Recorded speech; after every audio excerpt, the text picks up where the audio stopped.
16 reasons we built a $6.9 million agency in 3 years when most fail. Sorry, did I hear somebody jump in there? Nope. Okay. All right. So let's go ahead. And I actually got Ken's feedback, our CEO, so I can make sure that I didn't miss anything, hit on a lot of it, but he definitely added some good stuff. So number one, when Ken started this business with Tina and two others, so there was 4 people when we started the business. Mark Ray, who is still here, and then David Couch was with us for a very long time, was my mentor, was our a sales guy, then a director of sales, then a VP of sales. So I learned a lot underneath of him. But 3 out of the 4 are still here. When we first started up, he will tell you that he prayed the prayer of Jabez daily. In fact, this was a part of, it was kind of just a small little subtle thing, but we named our server that we held everything on and saved everything. We actually named it Jabez. And for those of you that don't know the prayer of Jabez, it's kind of tucked away in the Bible in this strange place. It's in First Chronicles, and if any of you have dove into that before, First Chronicles is a very boring book in the Bible. It is literally so and so begot so and so begot so and so of this tribe, of that tribe, of this other tribe. But right there towards the just in the middle of this chapter, it's First Chronicles 4:10. It just all of a sudden breaks to Jabez. And it says, Jabez cried out to the God of Israel, "Oh, that you would bless me and enlarge my territory. Let your hand be with me and keep me from harm, so that I will be free from pain." And God granted his request. And then it just goes back into so-and-so begot so-and-so begot so-and-so. God's definitely been a core part of our business, and definitely feel very blessed. If you share that faith with us, then I will tell you, doing things without God is a whole lot harder than doing things with God, and is definitely a core piece of who we are and how we've been able to build what we built. And so this is definitely number one on our list of why we think we've been able to build what we built here.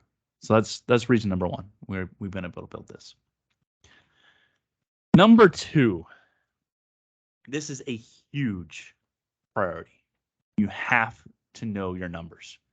The second you don't know your numbers, you're dead.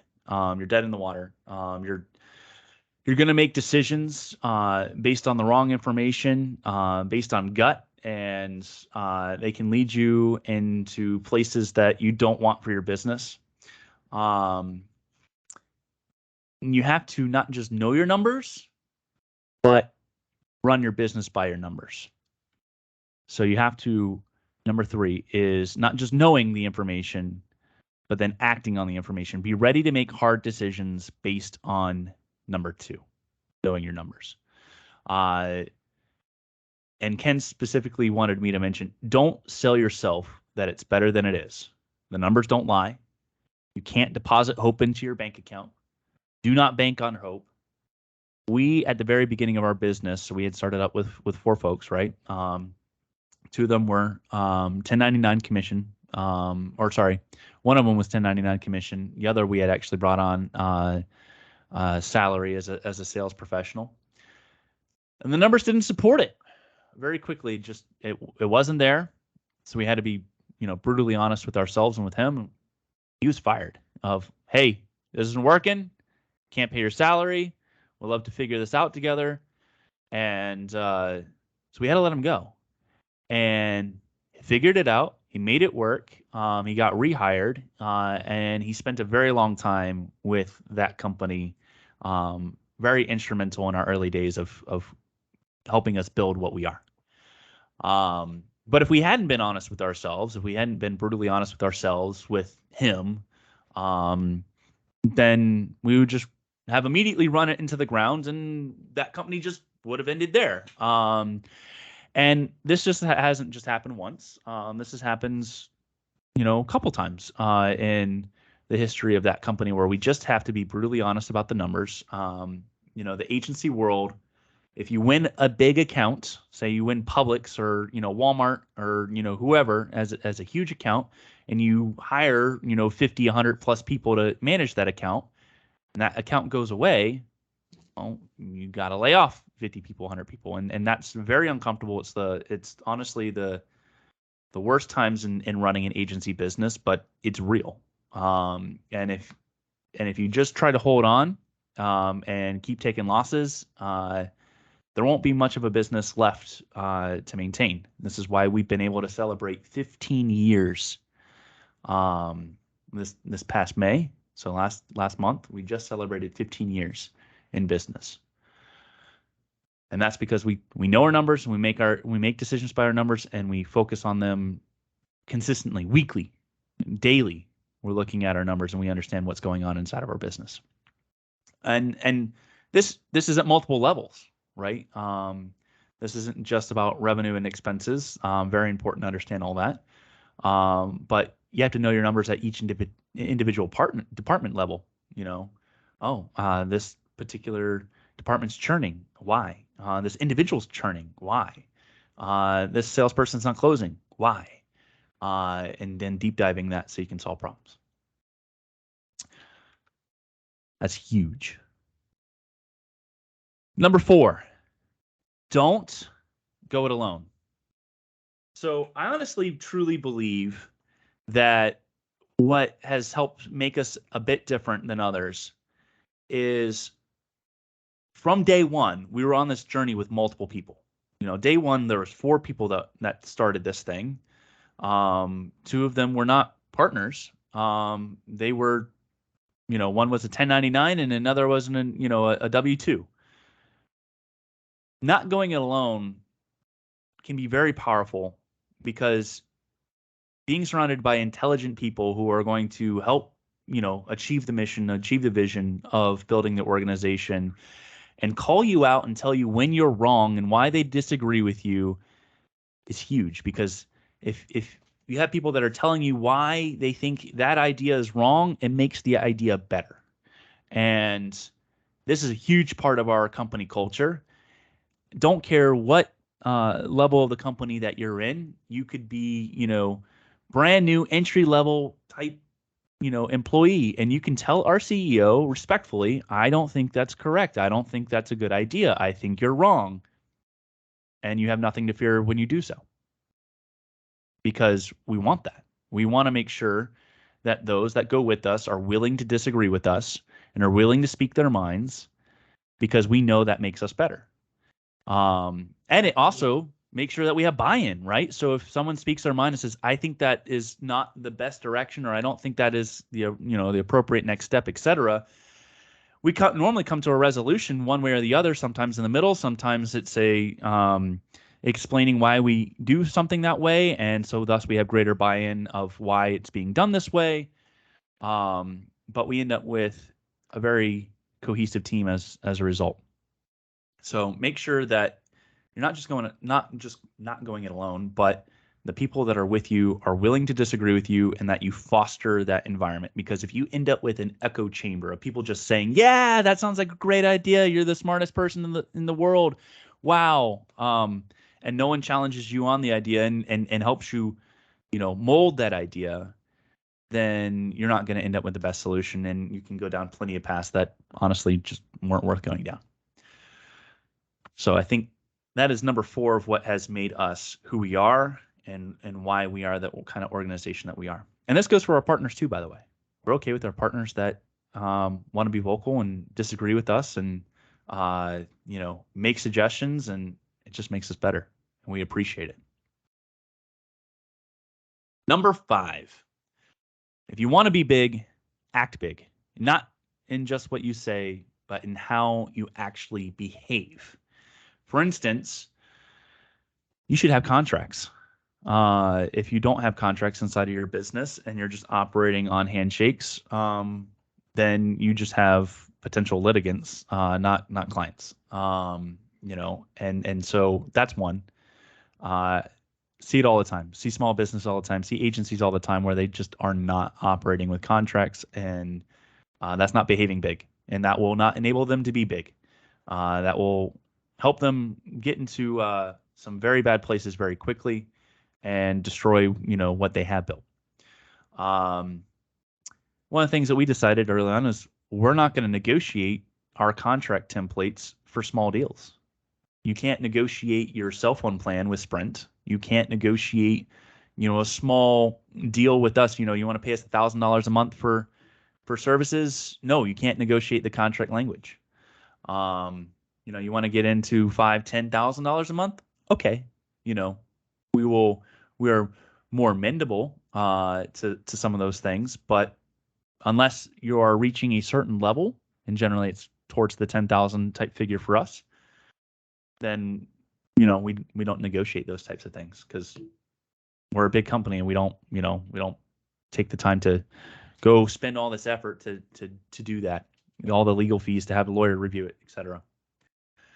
Another thing that Ken mentioned was most big businesses, CEOs, they don't make videos in parking lots. Yes, there's the few, they're the exception, not the rule. For every Gary V that's out there, there's 100 more successful guys that you've never heard of or seen. One of the things that we wanted for our organization is we didn't want our brand to be an individual.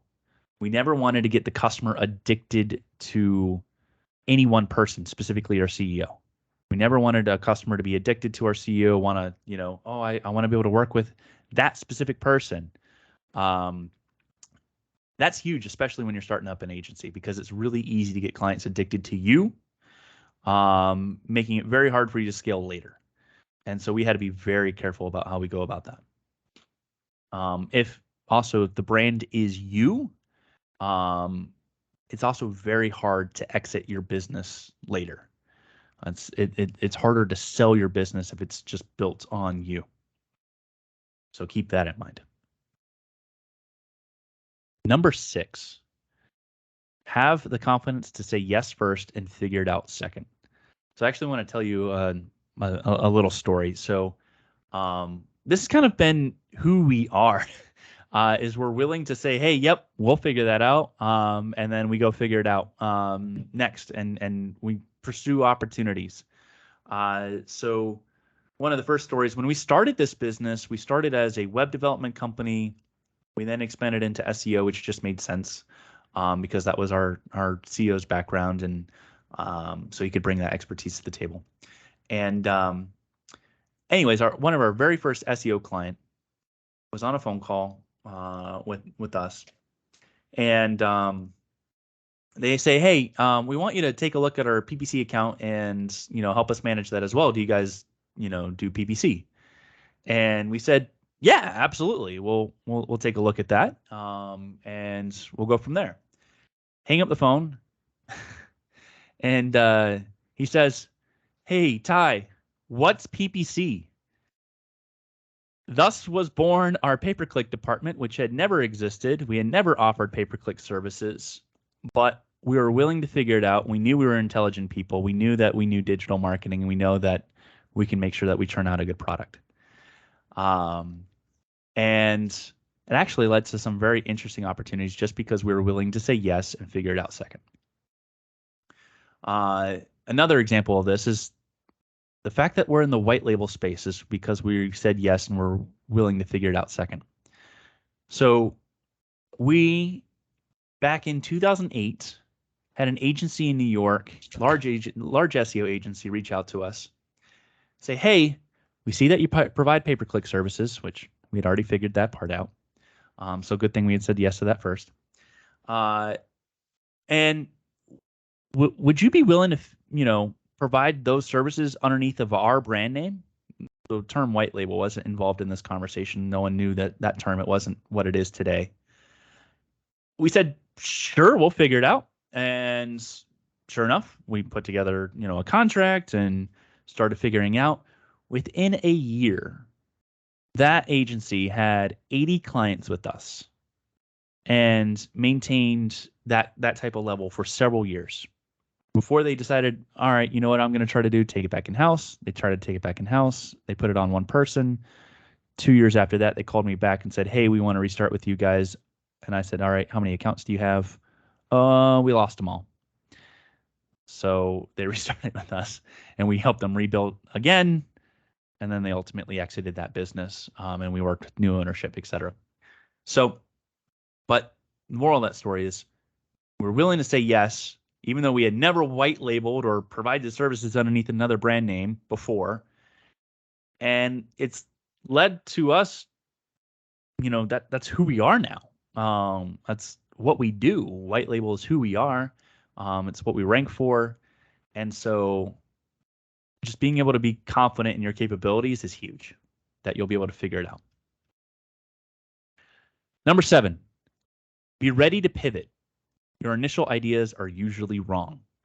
So get rid of your ego, accept that you're wrong in advance.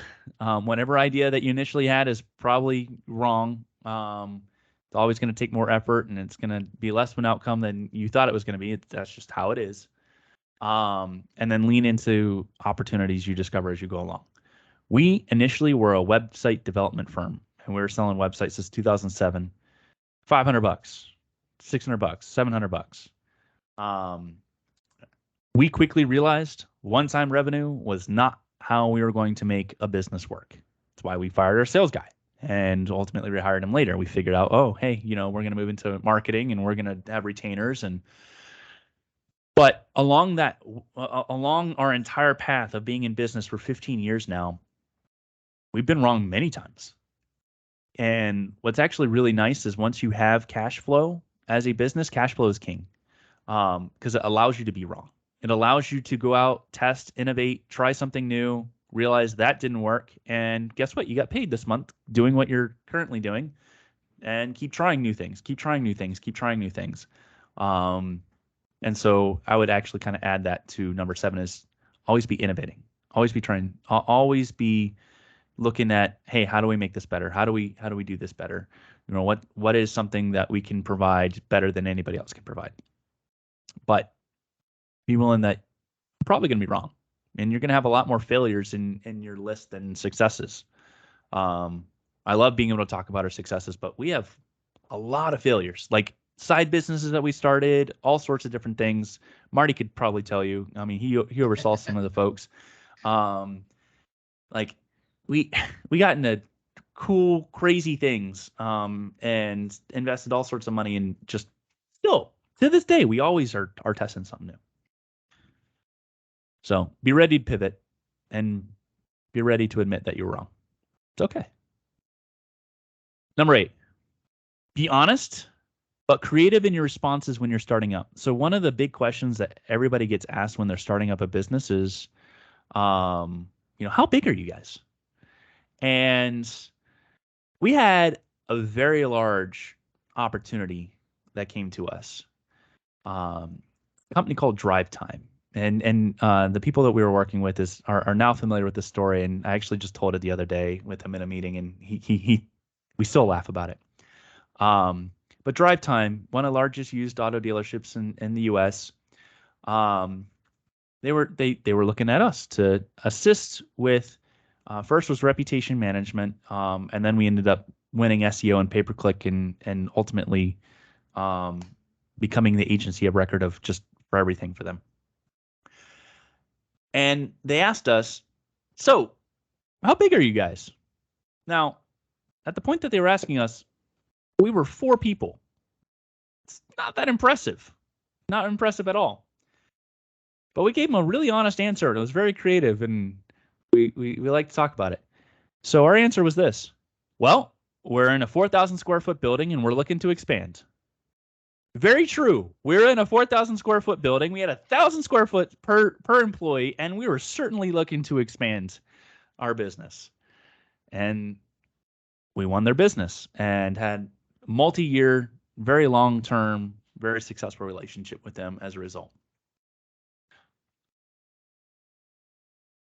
Number 9, always look for opportunities everywhere. God will bless you in unexpected ways. So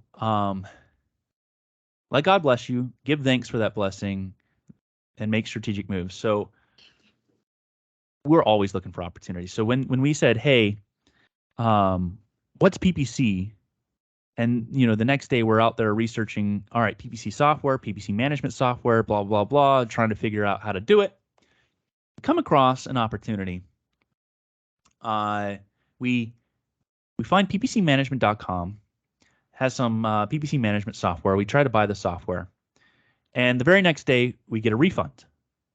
Oh, hey, I'm sunsetting the software. I'm no longer supporting it. I'm getting out of the business. Well, we didn't just take that and go, okay, well, we're just going to go find some software. Ken looked at it and said, what are you doing with the domain? This is back in the day when domain names had an even bigger impact on rankings.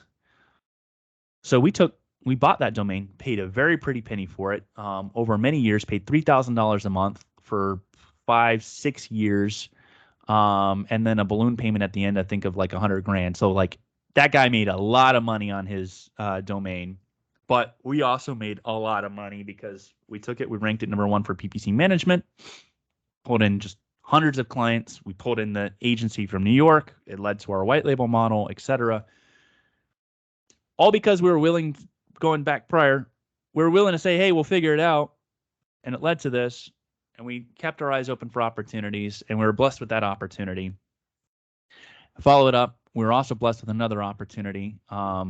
We found SEOcompany.com, found that it was ranking on page 2, reached out, said, hey, what are you doing with the domain? Hey, I'm willing to sell it. How much are you willing to sell it for? Always ask for a price before you give a price. That is negotiation 101. They said $9,000, which was a steal.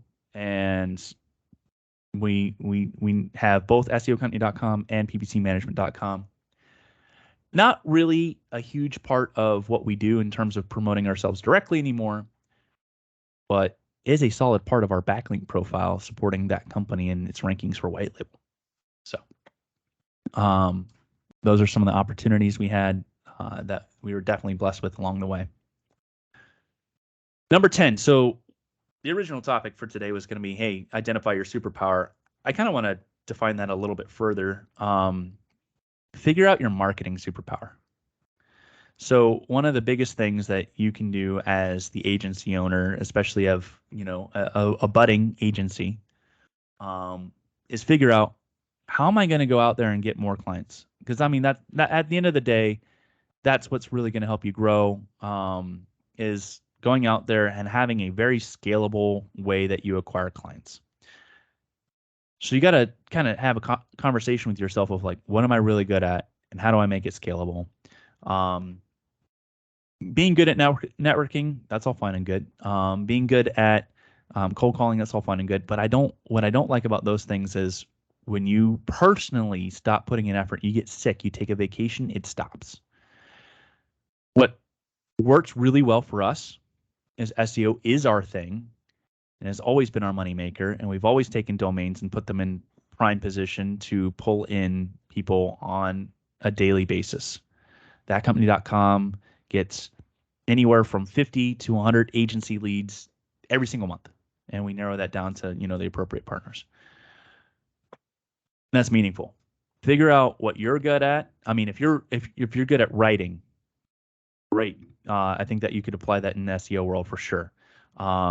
If you're good at making video content, great, apply that. If you're good at having just real human being conversations, go on a podcast tour. That's huge. That can be evergreen as well and build, solid backlinks back to your website. There's a lot of different things that you can do. If you're good at Facebook advertising, keep getting good at Facebook advertising. That can be huge. Figure out what is your marketing superpower and make sure that that is something that you're honed in at applying every single day. And I don't think this made the list, but delegate the other things. As soon as possible, delegate the other things so you can keep executing on your superpower, what you're really good at to grow the business. Number 11, focus heavily on lead pipeline and sales. So it kind of flows into that. A lot I have met just I've personally met thousands of agency owners at this point. Thousands. Not all of them became partners by any means. We have 500 plus partners. Thousands of agency owners.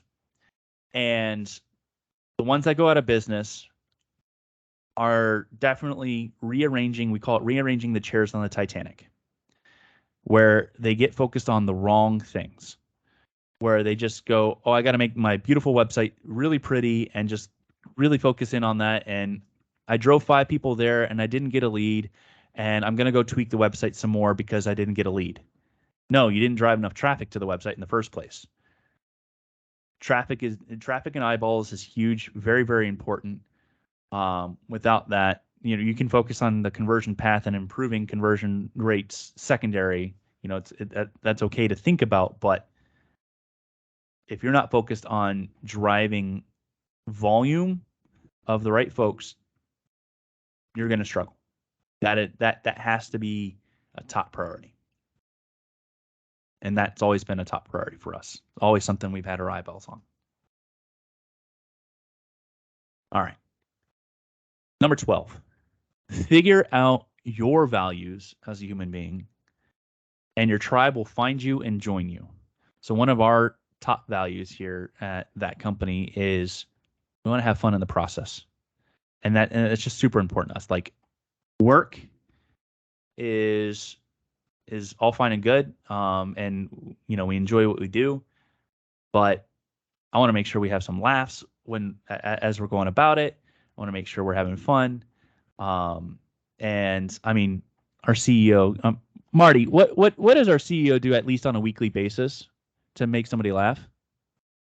Oh my gosh, dad jokes all the time. I will get a random call from him, and he goes through the whole company. He can call randomly. He randomly calls them and just tells them a 5-second, 10-second dad joke, and you go, oh my gosh. And not just like, hey, like he opens up a book and tells a dad joke. No, he goes into like story mode with it. So he's like, hey, I got something I want to ask you, and it will lead right into a pun and a dad joke, and it's just like, oh my gosh, really? It's amazing. It's awesome. And while we have made the decision to go remote, we are definitely looking at making sure, hey, how do we maintain our that spirit, that culture, as we've done so. But when we first started the business and we were all in person, I mean, yes, foosball table constantly, had a stand-up arcade game room, 80s arcade games, had tons of those all set up, played in there. Xbox lounge, you name it. Like in game of the week, we for years, game of the week on Wednesdays, or the day changed over the years, but there was always somebody with a game that what we're putting on, and somebody won a $25 gift card for winning the game of the week. Just small things. Tokens of appreciation. We have a coin program where employees recognize each other, and they give this coin to them. Hey, you've been with us for 1 year, and we unveil, hey, this poster and put it on the wall. Congratulations. Hey, you've been with us for 5 years. You get your own parking spot. Like, these are things that we did while we're a physical organization, and we're going to have to kind of reinvent ourselves now that we're a remote organization. And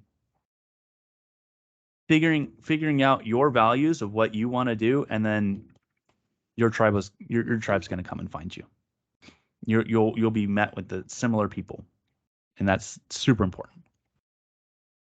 Number 13, unashamedly leverage what you've got. So this title, 16 reasons we built a $6.9 million agency in 3 years when most fail. 100% true. That's what we built in 3 years. Part of that number, just being completely transparent with you guys, is within those 3 years, we landed a very large contract with a company that was spending a crazy amount of money on Google Ads. $3 million they were spending on Google Ads. And they were wiring us all this money. So yes, it's all revenue coming into the business, straight out the door as an expense. Bumped us up to $6.9 million in revenue. So we're truly $3.9 million in revenue, $3 million of it being this ad spend for this one client. And that ultimately allowed us to we leveraged that moment. We leveraged the fact that we had $3 million of ad spend just running through us. Almost every agency in the pay-per-click space back in those days often was running ad spend through them to do this kind of stuff.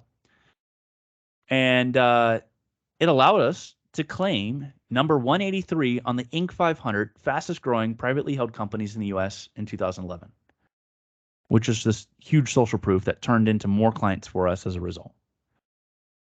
Leverage what you got. It was because I was hired in 2010. That's why. That's it. That's it. It had nothing to do with me managing that account 365 days a year. That was different. Yeah, that's right. I can't steal the thunder from Derek. You're right. That's right. So leverage what you got. Use it. The PR is nice. Number 14, invest in coaching. You don't know what you don't know, and coaches force you to stop and think. If you don't have a coach, I mean, these are great. Group masterminds are great. You're constantly getting more information. It's helping you with your thinking. You're able to see what's working, what's not working. You're able to hear from other agency owners, things of that nature. That's why we love you guys to participate every other week, where it's just open forum. But one-on-one coaching is very powerful. If that is something that you want, is something that we provide, we can definitely provide agency coaching for you on a one-on-one basis. So you let us know if that's something you want from us. But we have coaches for ourselves. We have executive coaches. I have an executive coach. Our whole executive team does. We also have, which they helped us execute the Entrepreneur Operating System, EOS, which has been crazy helpful in making us way more productive and efficient in our meetings. And also have sales training. So our sales guys are constantly being refreshed with the best of the best. So we have Sandler sales training and a coach that they meet with. They have group coaching weekly, and we have one-on-one coaching. I think it's either monthly or bi-weekly. Depends on the schedule. Coaching's crazy important. It will save you so much time not going in directions that are going to waste your time. It'll help you refocus. It'll help critique those ideas that you have. If you're not able to have people that are with you on a regular basis that you're running ideas past, a coach is definitely somebody that can be doing that.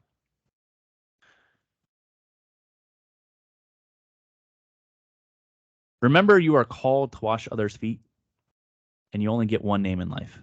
I only get one name. I'm Michael Knorr. That's the name I got. I don't get to change it. Make sure you're focused on customer and the results, not just on the money. Like a lot of today, I've definitely been like, hey, leverage what you've got. Hey, cheeky ways that we, framed things, won big clients. That's all fine and good. But if we didn't have the confidence to back it up that, yes, we're going to deliver something good at the end of it, then it's all for naught, right? Make sure that you're delivering something that is worth it to the customer. Money absolutely follows good products and services. If you're doing it only for the money, though, you're going to fail to have the passion to pursue it in the tough times. A lot of agency owners get burnt out if you're just doing it for the money. You actually have to like this agency, this industry. You have to like the fact that it's constantly changing. Like I have had folks that have spent multiple years with us, but they didn't like the fact that it constantly changed. They just wanted to go do a job that would just stay the same. They don't want it to change. You got to thrive on that if you want to be in the agency world. So if that's not you, then maybe you have to kind of rethink it. Because this stuff does not stop changing. It changes daily, weekly. And yeah, love it. I want the next challenge. I see the next challenge as an opportunity. And if you have that mindset, that'll be huge.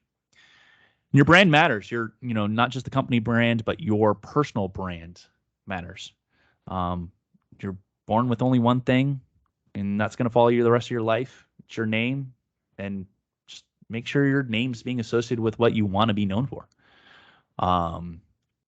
and protect that. Number 16, under promise, over deliver.